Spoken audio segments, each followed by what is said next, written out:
Bonjour à tous. Merci beaucoup d'être là en grand nombre. Je me présente, Catherine Thibault, responsable du développement Canada chez Yapla. Et je suis accompagnée avec Isabelle Lapointe de CakeMel. Comme plusieurs le savent, Yapla Infolette est propulsée par CakeMel. Puis tous les deux, on s'est appuyés sur nos expertises combinées pour créer ce webinaire-là. Quand il y a beaucoup d'inscrits, on est très content de la réponse à notre invitation. Donc, en attendant que tout le monde se connecte, je vais vous présenter rapidement l'outil qu'on utilise pour ce webinaire-là, qui est Livestorm. La plupart le connaissaient déjà. Donc, en bas à droite, vous avez un chat. N'hésitez pas à l'utiliser pour vous présenter. Moi, je vais répondre aux questions pendant qu'Isabelle va faire la présentation et vice-versa. Puis juste à côté, vous avez l'onglet questions. Vous pouvez l'utiliser aussi pour les questions. Là, si jamais vous voyez que ça devient un peu intense, dans le chat, vous pourrez nous donner un petit coup de main là-dessus. Donc aujourd'hui, en plus de faire un tour d'horizon sur les belles nouveautés qu'on a mis en place hier, on va parler de l'impact très intéressant du canal de communication qu'est le courriel. Donc en 2026, vous communiquez beaucoup, peut-être sur plusieurs canaux. L'enjeu, n'est plus d'envoyer des messages, c'est d'être lu, d'être compris et suivi dans le temps. Donc, l'infolette, c'est sûr, demeure un des rares canaux capables de créer un lien direct, mesurable, durable, à condition d'être utilisé comme un véritable outil bien exploité. Je vais aussi vous faire des rappels des bonnes pratiques, puis il va y avoir une démonstration par Isabelle, puis on va vous montrer aussi des ressources complètes pour aller plus loin. Il y en a que vous êtes déjà embarqués, en fait, avec Yapla, puis vous êtes super bon déjà, fait que vous allez voir la nouvelle navigation, les nouvelles options. Puis pour ceux qui veulent se lancer, bien, c'est fait aussi pour vous, on va vous proposer des ressources. Donc, avant de parler de l'outil ou de fonctionnalité, bien, il faut savoir qu'une infolette performante, ça sert toujours à un objectif précis. Soit ça informe, ça mobilise, ça fidélise ou ça active. Partons de cette base-là. Donc, je vais vous présenter quelques données et les bonnes pratiques qu'on a mis sur papier, Isabelle et moi. Puis, on s'est aussi référé à une association très pertinente qui s'appelle Non-Profit Tech for Good pour vous fournir des données spécifiques pour votre secteur. Donc, je vous mets tout de suite là, dans l'onglet lien. Là, je ne vous l'ai pas nommé tout à l'heure. Vous avez un onglet lien. Puis là, vous avez mes deux articles. Puis vous avez aussi le site web de Non-Profit Tech for Good. Donc, voilà pour ça. Donc, sans plus tarder, en 2026, les OBNL font face à une réalité bien concrète. Les publics sont fragmentés. Il y a des canaux de communication qui se multiplient, que ce soit les réseaux sociaux, que ce soit des trucs en personne, les événements. Vous avez différents médias sociaux. Donc, les gens s'attendent à de la personnalisation parce que le temps de lecture est court. Les gens y voient tellement de choses. Donc, il faut qu'on soit performant. Par contre, vous, vos équipes, ils ne grossissent pas tellement. On remarque encore une baisse marquée aussi de la portée organique des médias sociaux, moins performants d'année en année si on ne paye pas. Et résultat, on communique beaucoup, mais des fois, on performe peu. Donc, multiplier les outils, gérer les listes à envoyer à la main, ou même pire encore, si vous envoyez des courriels de masse depuis votre boîte personnelle, ça crée des silos, puis ce n'est pas toujours très, très bon pour votre efficacité. Donc, malgré l'évolution des réseaux sociaux, le courriel demeure, et c'est prouvé dans l'étude qu'on a lue, puis on le voit aussi, nous, sur le terrain, le courriel, ça demeure le canal le plus performant pour les OBNL. Pourquoi? Parce que c'est un canal direct, sans algorithme. Vous êtes le propriétaire de votre liste, vos résultats sont mesurables de l'ouverture jusqu'à la conversion, puis c'est un canal qui est rentable, même avec des petites équipes. Donc, les chiffres qui se confirment, en fait, c'est que les utilisateurs actifs de l'infolette, ils voient un retour sur l'investissement en moyenne de 4200 Puis quand ce canal-là est bien utilisé, on a lu qu'on note jusqu'à 40 de plus de fidélisation supplémentaire, puis plus de revenus qui sont issus de ce canal de communication plutôt qu'un autre. Donc, dans le deuxième article que je vous ai mis dans l'onglet lien, là, qui s'appelle des conseils pratiques pour une stratégie performante, bien, je vais vous faire, c'est très, très long cet article-là avec plein d'outils super intéressants. Je vais vous faire un petit résumé maintenant. Donc, je vais vous faire un rappel des bonnes pratiques. Donc, l'objectif, c'est vraiment pas de tout vous réexpliquer. Aujourd'hui, on n'aura pas le temps de faire tout ça, mais juste vous donner les plus grandes lignes de ce qui performe bien en 2026. Donc, ben déjà, une infolette performante, là, le minimum, c'est d'avoir du contenu pertinent, cohérent avec votre objet, puis utile. Il faut que vous définissiez en amont, ça peut prendre quelques secondes de faire ça, l'objectif du message. Offrez une valeur claire au public. Si par exemple, vous avez un bouton qui s'appelle faire un don, ben, essayez de l'agrémenter un peu, de mettre du contexte, de montrer à votre public cible qu'est-ce que vous allez faire avec votre don, qu'est-ce que ça va leur rapporter ou si c'est un événement, etc. Allez mettre de l'humain, en fait, sur ça. Aussi, qu'est-ce qui est performant, c'est de diffuser votre information sur une base de contacts de qualité. Quand vous utilisez une base de données comme Yapla, puis vos contacts sont synchronisés vers votre infolette, bien, vous êtes sûr que c'est des contacts qui sont en relation d'affaires avec vous, puis il y a toutes sortes de processus qui fait que vous avez une base de contacts saine. Puis ça donne envie aux gens de vous lire, puis de surtout d'agir si vous avez une action qui est claire dans votre message. Tous les courriels n'ont pas la même fonction. Donc, pour vous, là, dans le fond, il y en a toutes sortes d'autres, des courriels, mais pour vous, c'est sûr que la base, c'est des courriels professionnels. Donc, ça sert à mobiliser. Vous avez un événement, vous lancez une campagne de dons, vous avez une offre ponctuelle, vous offrez des services.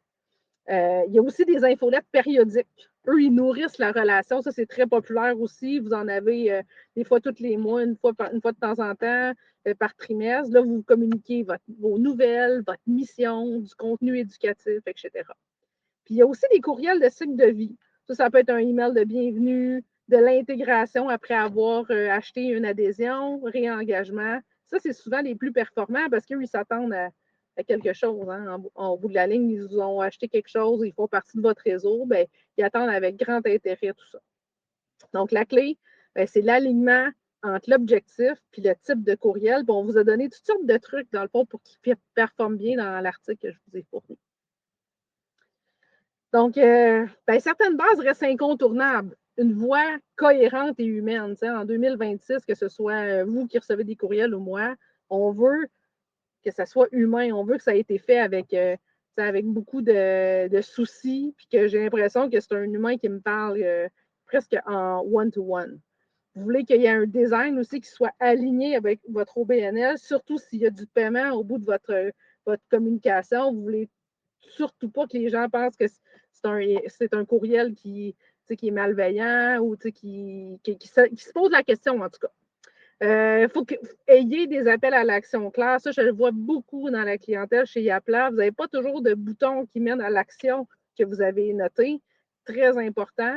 Puis très important également, lecture fluide sur des appareils mobiles. Aujourd'hui, il y a beaucoup, peut-être Isabelle, tu as la statistique ou non, mais il y a un certain nombre de pourcentage de courriels qui est lu sur des téléphones, puis ça augmente d'année en année. Bien, dépendamment des clientèles, c'est sûr, mais c'est de plus de 50 Puis il ne faut pas oublier que mobile, c'est aussi tablette. Hein. Si vous regardez autour de vous, on peut avoir des clientèles qui sont sur mobile, mais il faut aussi avoir beaucoup de clientèles, des gens, des lecteurs, des membres qui sont juste sur tablette, qui n'ont même plus d'ordinateur à la maison.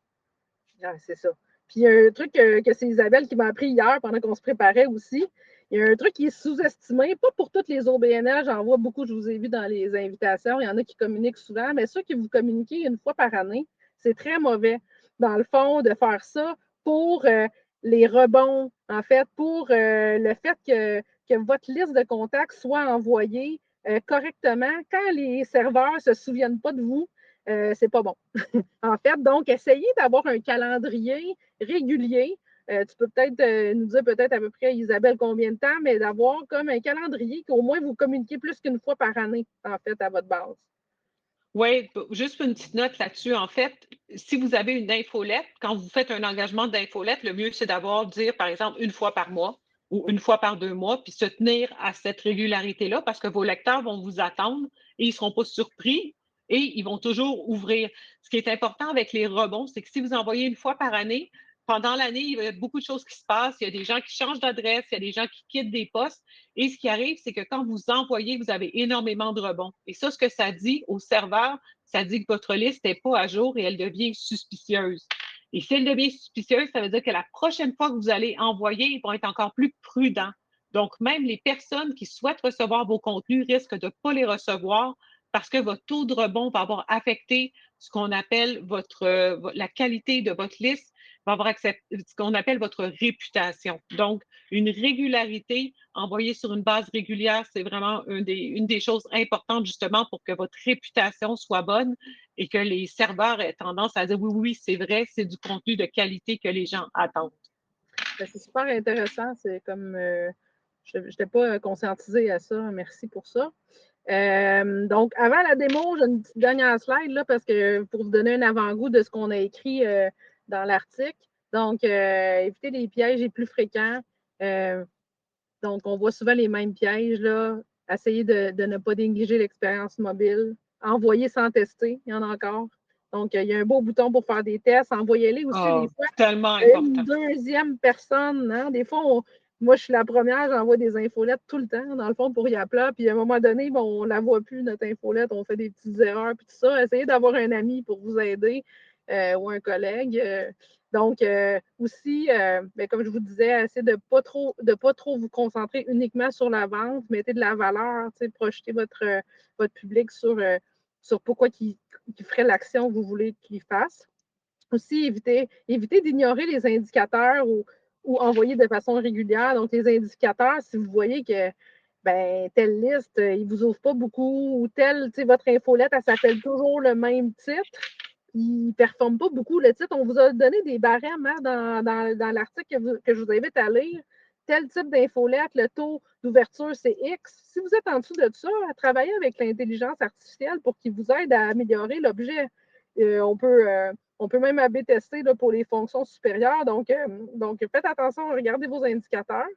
Puis voilà, puis soyez simple. Hein. Je vois des infolettes qui sont très longues. Aujourd'hui, il n'y a pas beaucoup d'attention des gens. Fait qu'essayez, allez-y droit au but le plus possible. Après ça, vous avez chacun vos types de courriels.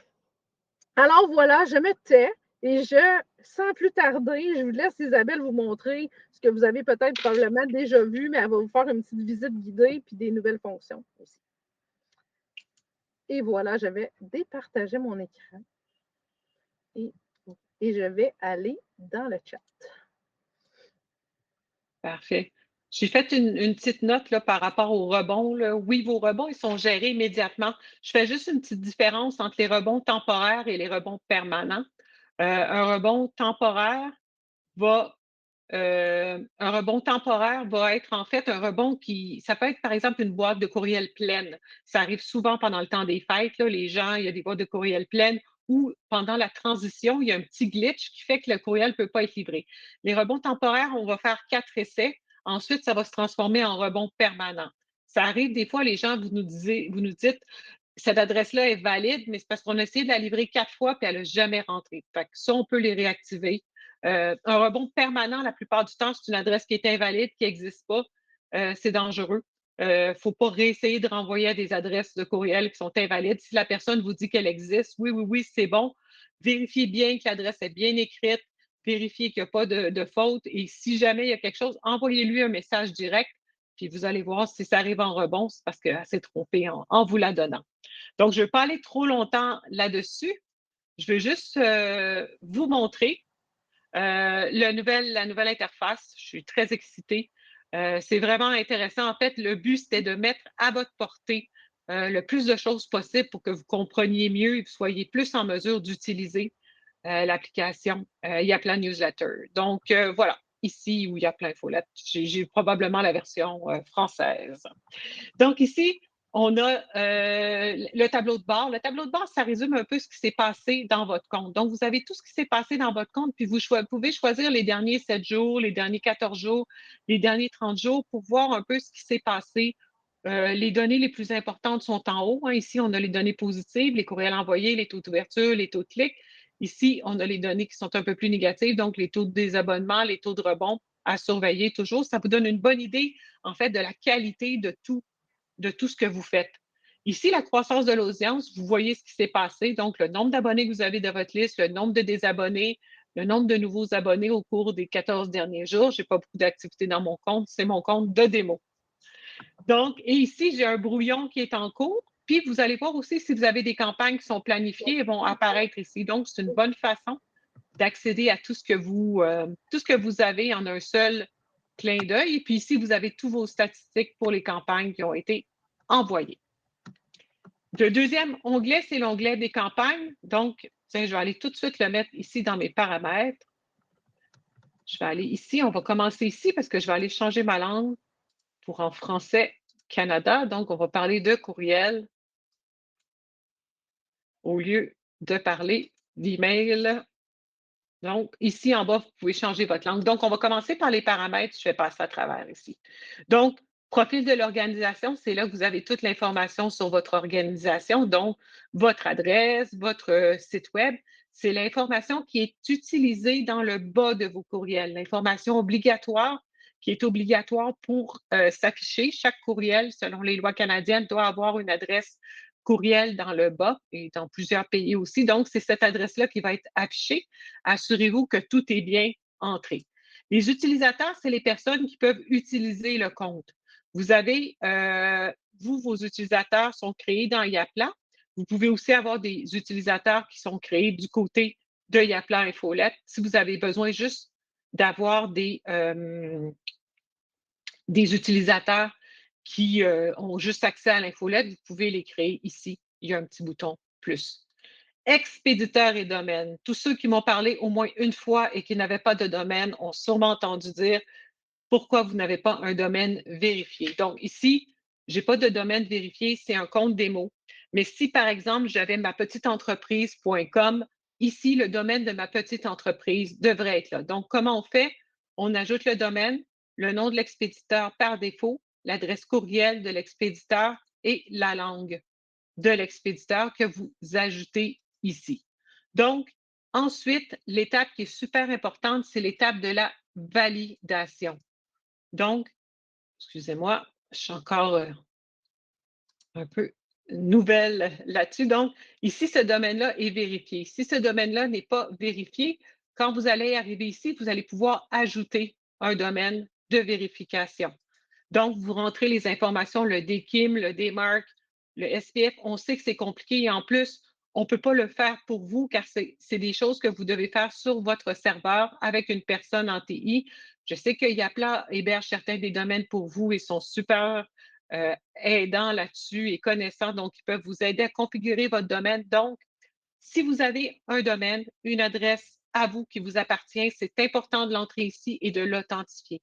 Qu'est-ce que ça va faire? Ça va faire qu'au lieu d'envoyer via une adresse Frankenstein que j'appelle yapla.org, vous allez envoyer de votre propre adresse. Qu'est-ce que ça fait? Les gens vont vous reconnaître beaucoup et ça améliore toujours vos taux de livrabilité. Donc, je ne veux pas y aller plus longtemps là-dessus, là, mais expéditeur et domaine, vous devriez normalement avoir votre domaine propre et qu'il soit authentifié, c'est ici.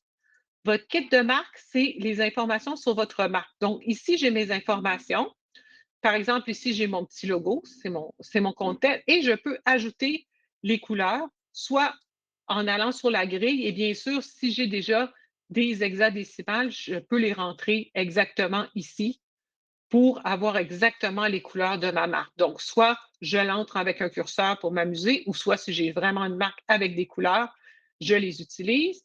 Je peux rentrer les couleurs de titre, les couleurs de paragraphe, les couleurs de boutons. Je vais utiliser, par exemple, ici, la même couleur, donc D62, D67.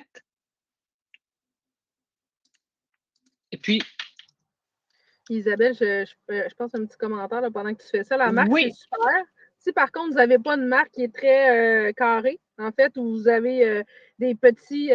Vous allez avec un peu avec de l'improvisation, mais contrôlée. N'utilisez pas la marque. Comme ça, vous allez avoir un peu moins de latitude, dans le fond, dans les campagnes. Donc, allez-y si c'est une compagnie qui, comme nous, mettons, par exemple, Yapla, où est-ce qu'on a des grandes normes de graphisme. Si vous voulez quelque chose d'un peu plus souple, allez pas configurer votre marque, vous allez peut-être trouver ça un peu trop contraignant, en fait. oui, Donc, tout à fait. Si vous voulez faites faire juste des attention. infolettes, chaque couleur différente à chaque fois avec des boutons, chaque couleur différente, allez pas configurer votre marque. La marque, ça permet d'utiliser pour les courriels d'abonnement, je vais vous montrer, et les gabarits intelligents, qui sont des gabarits qui sont automatiquement à vos couleurs.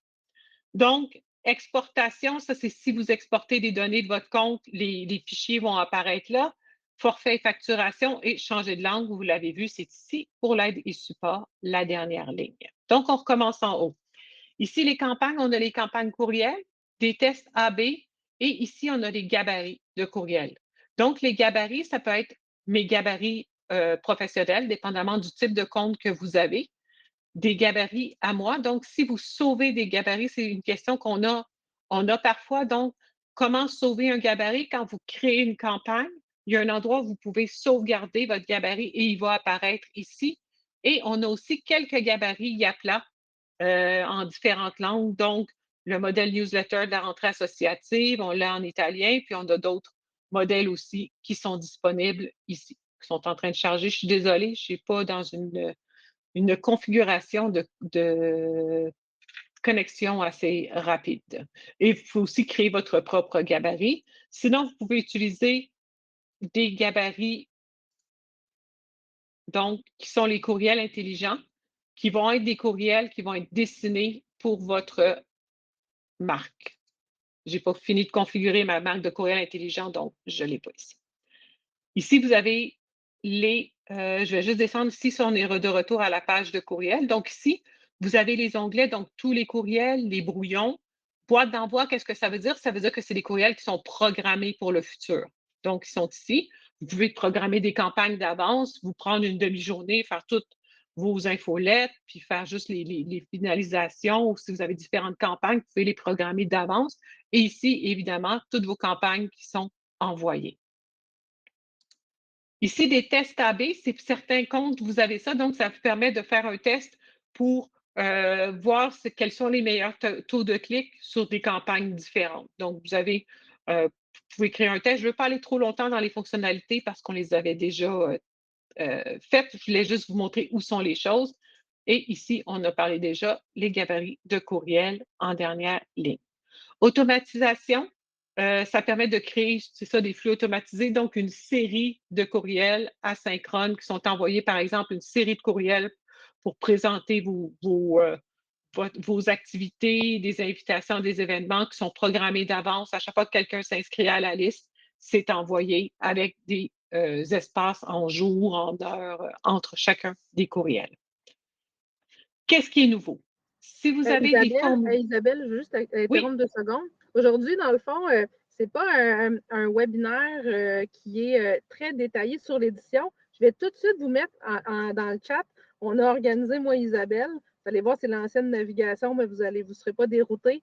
4 webinaires qu'on a fait il y a très récemment sur les statistiques. On a fait sur l'éditeur, on a fait sur les contacts et aussi sur les fonctions avancées. Je vais vous le mettre tout de suite dans le chat. C'est normal que ça va aller vite.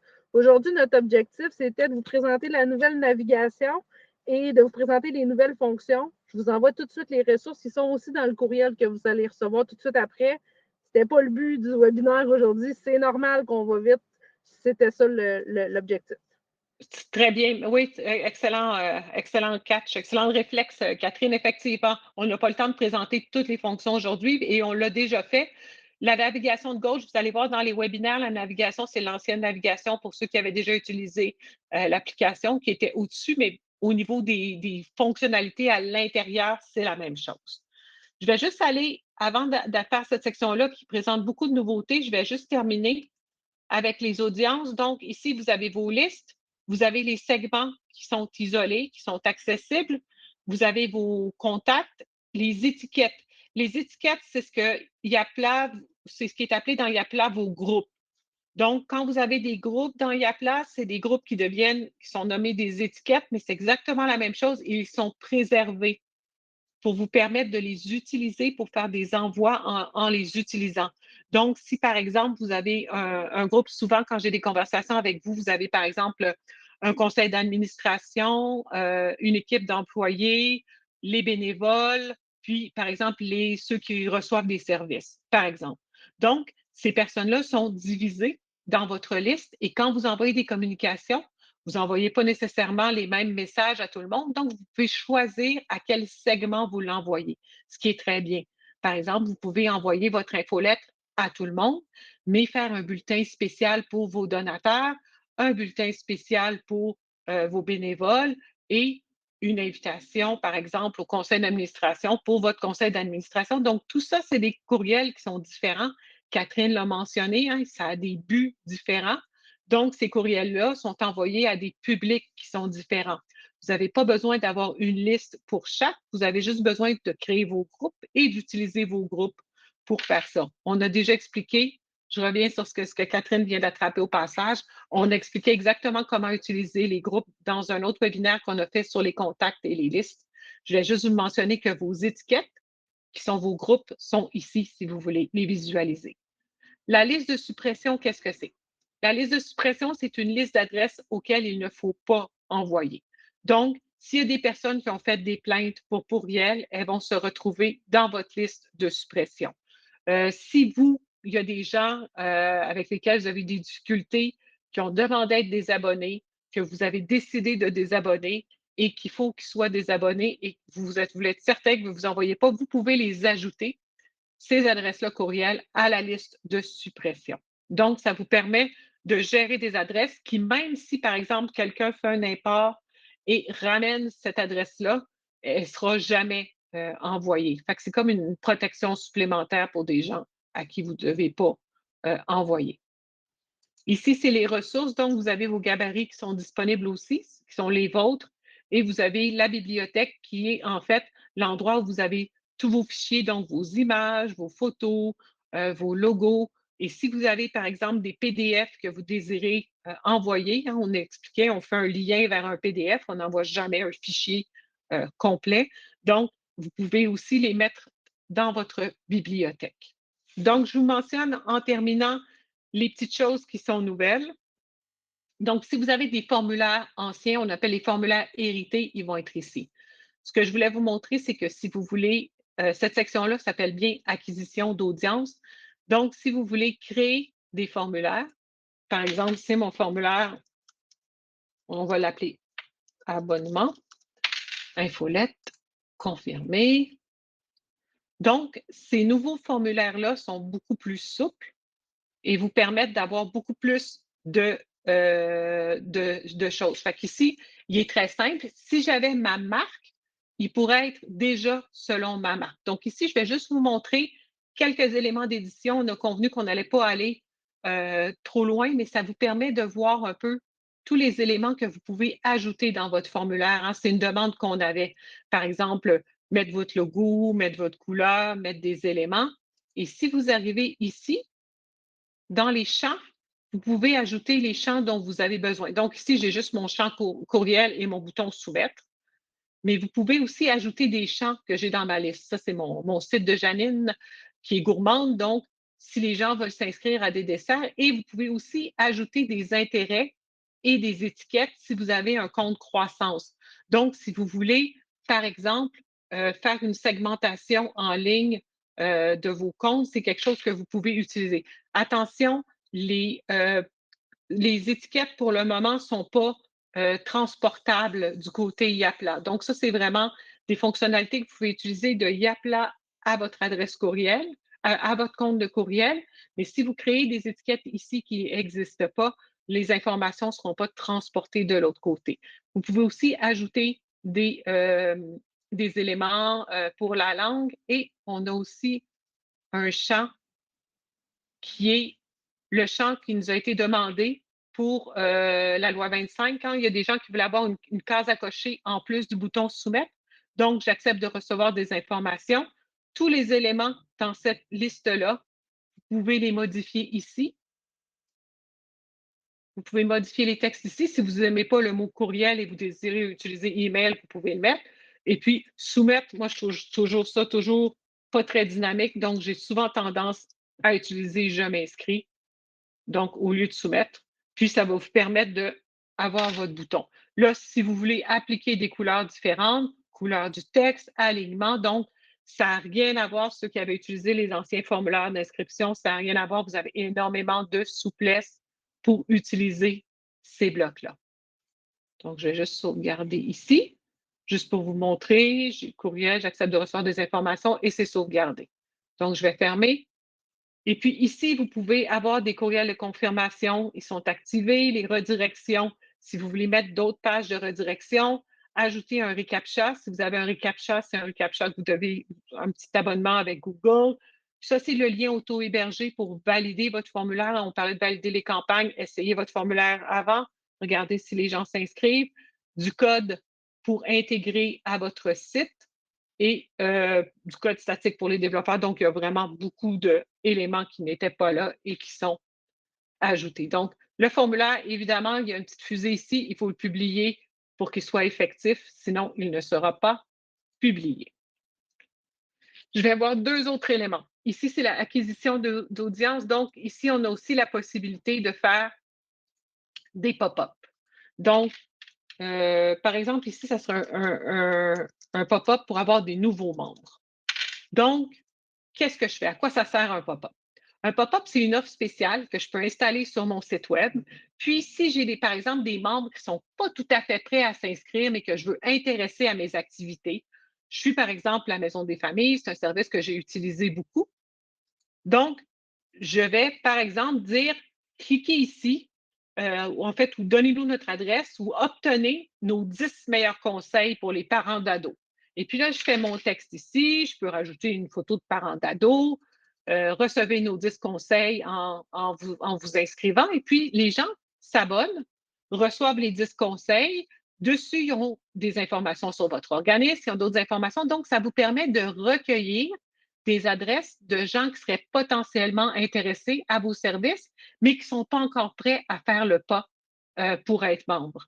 Donc, ça vous permet de planifier comme ça des campagnes de membership ou des campagnes, par exemple, en vue de faire une opération pour amasser des fonds, des choses comme ça. Donc, un pop-up, c'est vraiment quelque chose que vous placez quelque part pour intéresser les gens à un type de contenu. Il faut que ça ait une valeur. Hein. On dit toujours chacun a son prix. Donc, si vous voulez avoir des informations de quelqu'un, il faut leur donner quelque chose en échange. Qu'est-ce qui fonctionne bien? Des concours. Les concours, hein, ça, tout le monde est toujours prêt à donner son adresse courriel pour s'inscrire à un concours. Des livres blancs, ce qu'on appelle un livre d'information. Comme je vous dis, notre guide sur la gestion des adolescents, des adolescents. Nos meilleurs conseils pour vos animaux. Ça peut être ciblé, les chiens, les chats. Donc, vous pouvez avoir plusieurs éléments. Et puis, quand les gens vont s'inscrire à ce petit élément-là, vous allez avoir une adresse courriel. Ensuite, avec cette adresse-là, vous pouvez, par exemple, préparer une campagne pour dire est-ce qu'on pourrait vous intéresser à nos services? Tu sais, nous avons des ateliers pour les parents. Nous avons donc, vous allez plus loin et puis à un moment donné, ces gens-là peuvent dire oui, finalement, cet organisme-là, je peux devenir membre, ça m'intéresse. Donc, c'est vraiment quelque chose qui vous permet d'aller chercher, hein, on l'a dit, c'est pour augmenter votre audience. Encore une fois, tout est sur l'éditeur. Donc, je ne vais pas faire de démonstration plus élaborée là-dessus. Et vous avez énormément de petits paramètres pour gérer ça. Voilà. Fait que ça, c'est des choses, c'est des fonctionnalités qui sont accessibles avec le compte Premium parce que c'est des fonctionnalités de conversion qui sont une coche au-dessus du simple courriel. Là. Ouais, Et puis, même chose. attention, Elisabeth, c'est le forfait premium de CakeMail. Donc, on a 2 forfaits. Hein, malheureusement, notre forfait aussi s'appelle Oui, c'est vrai, Premium. pardon. Donc, Pardon, merci. c'est dans CakeMail, dans le fond, vous avez vu, vous avez croissance, etc. Donc, c'est dans le 3e que ces fonctions-là, pop-up et page de conversion, se trouvent. Merci encore une autre. Good catch. Ici, des pages de destination, c'est par exemple, c'est un peu dans la même chose. Vous faites un concours, puis vous faites des pages spécifiques pour accueillir des publics différents.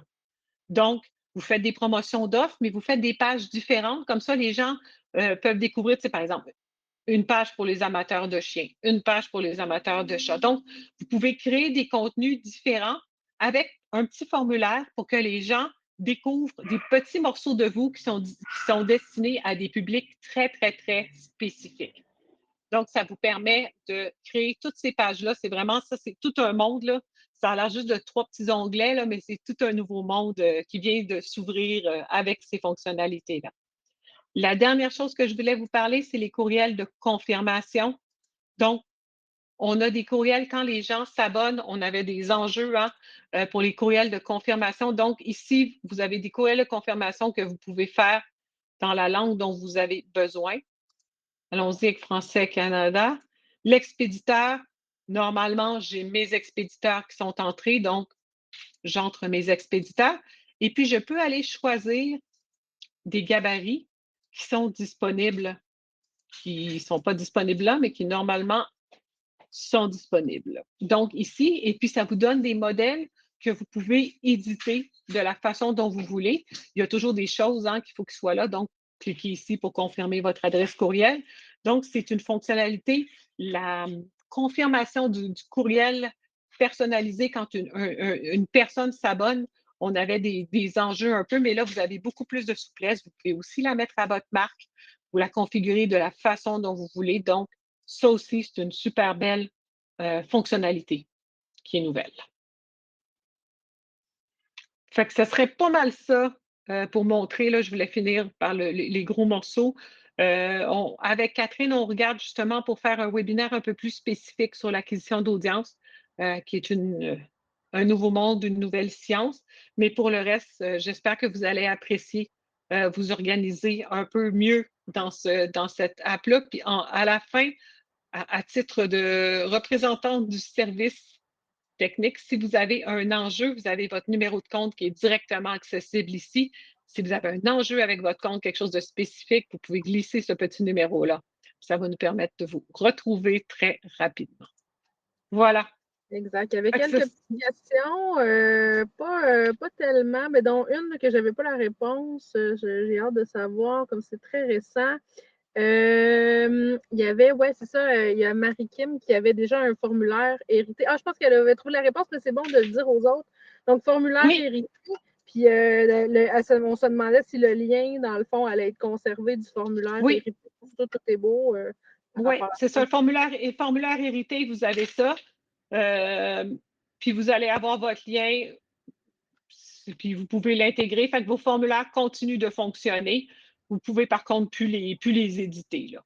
Parce que c'est vraiment des formulaires, vous le savez, ceux qui ont travaillé avec lesquels on n'avait aucune souplesse, là, ou très peu. Là, il faut le réécrire. On peut toutes les faire, mais les formulaires dans les comptes français de base étaient aussi en anglais. Donc, on vous encourage très, très, très fortement à utiliser les nouveaux formulaires. Mais vous ne perdrez pas. C'est pas long. Vous ne perdrez pas vos. Là, je vois qu'il y a une petite confusion, mais là, c'est normal. C'est parce que, tu sais, dans le fond, CakeMail avait sa notion de formulaire. CakeMail, c'est pas juste commercialisé avec une intégration comme avec Yapla. Et nous, on a des formulaires de notre côté qui ont leur utilité. Il y en a dans CakeMail. Fait que toutes les stratégies sont bonnes. Pour ceux qui avaient déjà un formulaire dans Données, Données, ça, parce qu'il y a une question de Mylène. Je vais peut-être un peu technique. Si jamais vous voulez en discuter de vive voix, vous avez mon rendez-vous de calendrier. Ne gênez-vous pas dans le chat. En fait, c'est que dans Yapla, on a un module qui est dans Données, qui est au forfait plus. Dans le fond, celui-là, c'est vraiment cool. En fait, c'est la meilleure stratégie, là, selon moi, parce que là, vous avez vos données dans Yapla, puis dans l'application Données au forfait plus, si vous l'avez, c'est super parce que là, vous avez votre base de données des gens qui s'inscrivent à l'infolette directement, puis vous avez des communications que vous pouvez envoyer, etc. Par contre, on a un module qui est au forfait inférieur, qui est au module qui s'appelle, je pense, le module inscription à l'infolette, qui est directement dans l'application Contact.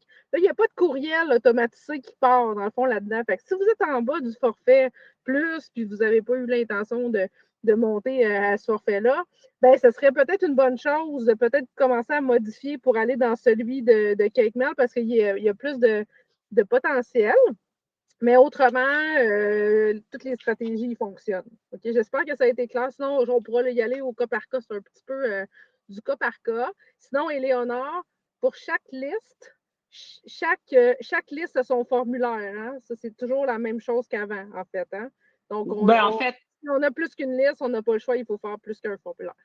Tout à fait, tout à fait. Si vous avez, par contre, si vous avez un compte croissance, vous pouvez utiliser les étiquettes pour segmenter dans votre liste dès l'abonnement. Si vous rajoutez les étiquettes dès le début, ils vont être segmentés, mais ça ne les segmentera pas dans Yapla. C'est un peu compliqué parce qu'on a une super intégration justement à partir de Yapla. Si vous voulez gérer votre audience dans tous ces aspects-là, c'est important de penser en termes d'inscription chez Yapla parce que ça va vous permettre de garder tous les critères. Mais si c'est des choses spécifiques à l'infolette, vous pouvez vraiment utiliser les outils de Yapla Newsletter. Ça dépend de vos besoins, fait qu'on l'évalue ensemble par rapport à ça. Donc là, je vais essayer de... non, Éléonore, tu n'as pas besoin de refaire les formulaires. Par contre, s'il y a des modifications, il va falloir parce que on ne pourra pas le modifier. Mais si ça reste statique, ça fonctionne. Après ça, il y avait une question. Je reviens sur la pop-up, Julie. Ce ne sera pas long. Ouais, si on crée un nouveau formulaire, oui, c'est ça. Il va falloir que vous changiez votre intégration dans votre pied de page, j'imagine, où est-ce que vous aviez ça dans le fond. Il va falloir changer le lien aux quelques endroits, effectivement, que vous aviez ce lien-là. Vous avez soit c'est la même chose, soit un lien ou soit vous avez le petit code à couper puis à coller dans votre formulaire. Exactement. Pour Julie, oui, les pop-up, effectivement, ils peuvent être installés sur un site web. Yapla, c'est le meilleur, mais n'importe quel, ça marche. Oui, le but c'est ça. Le but, c'est de faire la promotion à travers votre site web puis d'autres endroits pour vos. C'est juste un petit bout de code, là, dans le fond, qui n'est pas trop compliqué. Ben, on peut vous aider là, avec le support technique pour aller le mettre dans le code. Donc, OK, ça, c'est bon pour ça. Je pense qu'il y a des belles questions. Pour les questions dans l'onglet questions qui avaient trait à des problèmes techniques ou quoi que ce soit, on va continuer d'aller regarder ça avec l'équipe de Kekmel et Yapla en direct. Il y a une question de Carl-André. Est-ce qu'il est maintenant possible pour un contact de se désabonner seulement d'un type de courriel? La réponse est non. Ça n'a pas changé, ça, ce truc-là. On y va avec la stratégie qu'on priorise avec les groupes de Yapla. On ne privilégie pas trop les intérêts là, à ce niveau-là, Isabelle. Donc, c'est ça, la page où nous, on fait la gestion des paramètres, c'est pas tout à fait clair. C'est ça. Donc, Jessie, la différence entre le formulaire de données et celui de l'infolette, ben, celui d'en donner, il y a plus de possibilités dans le fond chez nous parce que là, ça vous fait comme une base de données de clients. Fait que vous êtes capable d'extraire des statistiques de votre côté, des gens, s'ils se sont inscrits à votre infolette, bien là, vous voyez par la suite, ensuite, qu'ils sont rentrés puis sont devenus donateurs, etc. Donc, ça a plus de possibilités. Par contre, n'importe quel forfait ont la possibilité d'avoir un formulaire. Il faut juste comme savoir c'est quel le bon. Il y a une question. Est-il prévu d'améliorer les tableaux de bord que l'on exporte? Il y a de la difficulté à exporter sur des périodes précises. Fait que peut-être ce sera du support. Là, c'est à toi de répondre, Isabelle. Oui, c'est de l'exportation des campagnes pendant une certaine période, là. Mais on travaille là-dessus, mais pour le moment, ça n'a pas été déployé sur cette. Ça n'a pas été déployé sur cette release, sur cette déploiement, sur ce déploiement-ci. D'accord. Donc, il y a Sarah qui se demande si les forfaits hérités vont disparaître sous peu. Je pense pas. On n'a pas d'anxiété là-dessus.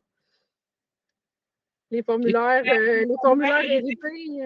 Formulaires hérités, on a des clients aussi qui sont là-dessus, puis on comprend bien que c'est un enjeu là, pour nous, ça ne change rien. Pour vous, l'expérience, ça vaut la peine de mettre l'effort, je peux juste vous le dire. Aller chercher, c'est difficile d'avoir parfois des nouveaux sign-up, des nouvelles signatures, des nouveaux adhérents. Fait que c'est sûr que faire tout ce qu'il faut. Mais si vous avez déjà tout traduit votre formulaire, s'il est bien intégré à votre site, si vous avez toute l'information dont vous avez besoin, il n'y a pas de. Il y a à court terme, il n'y a pas de raison qu'on les fasse disparaître. Là. Parfait. Donc, pour ceux qui avaient... Ah oui, il y avait une question, je ne la connais pas, celle-là. Comme je vous dis, je vais passer ceux qui avaient des questions de support technique. On poursuit avec le support. Donc, avez-vous des outils d'infolette pour favoriser la lecture pour les non-voyantes? Il y a du texte alternatif dans les campagnes, je pense. Vous pouvez mettre tous les boutons, toutes les photos. Effectivement, il faut qu'il y ait des alt-textes dessus. Il y a des bonnes pratiques. Qu'est-ce qui est important, c'est de respecter aussi au niveau du formatage la taille des titres, hein, pour que l'outil passe du titre 1, ensuite le paragraphe, ensuite. Il y a des bonnes pratiques, puis vous avez dans l'outil tout ce qu'il faut pour travailler avec. Il y aura peut-être des besoins spécifiques pour lesquels je ne suis pas au courant, là, mais au niveau des bonnes pratiques, si vous regardez, je pense que vous êtes capable d'accomplir pas mal tout ce qu'il faut en ajoutant justement les choses en dessous des photos, les choses en dessous des images, puis en respectant tout ce qui est au niveau c'est ça, de la taille des titres, les paragraphes. Tu sais, parfois, on peut faire un paragraphe qui est plus gros au niveau de la fonte, mais ça ne change rien. L'important, c'est qu'il soit nommé paragraphe pour être lu après le titre. Fait que c'est vraiment plus dans la hiérarchie du contenu que ça vous permet d'avoir la meilleure expérience. Là. OK. Ah oui, la question de Sarah, le forfait hérité, ça, je pense que c'est quelque chose qui va être réglé rapidement. Sarah, je vais te contacter par courriel. Je pense que c'est juste un petit problème de visualisation en ce moment. Il n'y a pas d'enjeu par rapport au forfait. Voilà, je vais partager mon écran, Isabelle, pour clore le webinaire. Merci tellement pour vos questions. On aurait pu passer l'après-midi à les répondre. Ça nous donne des idées parce qu'Isabelle et moi, on doit se rencontrer bientôt pour programmer, dans le fond, la suite des choses. On va vous faire d'autres. Nous, on aimerait ça en organiser un par jour. On veut que vous l'utilisez, on y croit, etc. Fait que ça nous donne. On a tellement d'idées. Exact. Et ça nous donne de l'eau au moulin, dans le fond, pour la suite. Mais je vais juste vous partager mon écran. Ce que vous allez, c'est mon PowerPoint de tout à l'heure. Ah non, il n'est plus ouvert. Mais je vais juste, pour ceux qui sont encore là, bougez pas. Je pensais que j'en avais fini. C'est ça, je vous donne les ressources là, qui s'offrent à vous. Oui, donc voilà.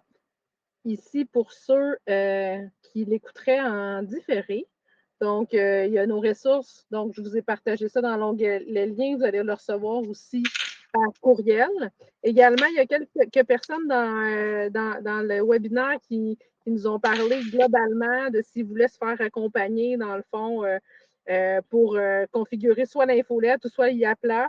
Vous devez savoir que vous avez tout à fait ce qu'il faut au niveau des ressources de la documentation de nos webinaires pour vous lancer en autonomie gratuitement.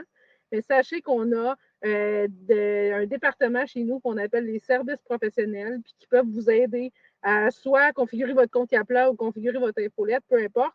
Donc, vous pouvez cliquer sur ces liens-là pour aller prendre rendez-vous avec l'équipe pour évaluer votre besoin, etc. Et voilà, pour ça, vous allez recevoir notre PowerPoint. Je vais juste aller voir s'il y a quelque chose. Donc, oui, je vais répondre à la question là, pour finir sur le nombre de contacts inclus. Donc, quand vous arrivez, il y a 2 forfaits. C'est un peu déroutant, mais c'est comme ça. Là, en fait, la Viaplan Infolette, ce n'est pas obligatoire, en fait, de l'utiliser quand vous ouvrez un compte Yapla. Donc, quand vous avez Yapla, vous avez les 4 forfaits gratuits, essentiels, plus et premium. Et une fois que vous utilisez l'application Infolette, vous avez de base un potentiel d'avoir 500 contacts inclus et 6 000 envois par mois gratuitement. Une fois que vous arrivez au-dessus de ces 500 contacts-là, puis vous faites plus d'envois, dans le fond courriel, et là, vous passez directement dans l'application Infolette au forfait croissance, qui est le premier, ou le premium, si vous voulez, des pop-up. Et là, vous pouvez aller utiliser la petite liste déroulante pour aller évaluer le prix que ça va vous coûter. Sur le site Internet, dans la page tarif de Yapla aussi, il y a le même petit algorithme là, dans le fond. Fait que vous pouvez visualiser tout ça. Donc, tous les forfaits de Yapla ne sont pas nécessaires. Ça n'a pas de lien. En fait, c'est comme ces deux trucs à part. Et dernière question, Laura, est-ce que Yapla permet de créer une infolette avec une version courte pour nos membres et une version longue pour les membres? Ben oui, mais je pense qu'il faut en faire 2. En fait, on n'a pas des contenus spécifiques à une cible. Dans le fond, il faut comme que vous dupliquez, vous pouvez vous faire 2 segments, puis vous créez votre première, vous dupliquez l'autre, vous faites les 2 groupes. C'est assez facile à faire au niveau de la segmentation. Si jamais vous avez besoin d'idées, l'équipe support peut vous aider avec ça. Donc là, c'est vrai, on vous libère et on vous remercie de votre belle enthousiasme et questions. On est là pour vous aider. Bonne journée! Merci tout le monde.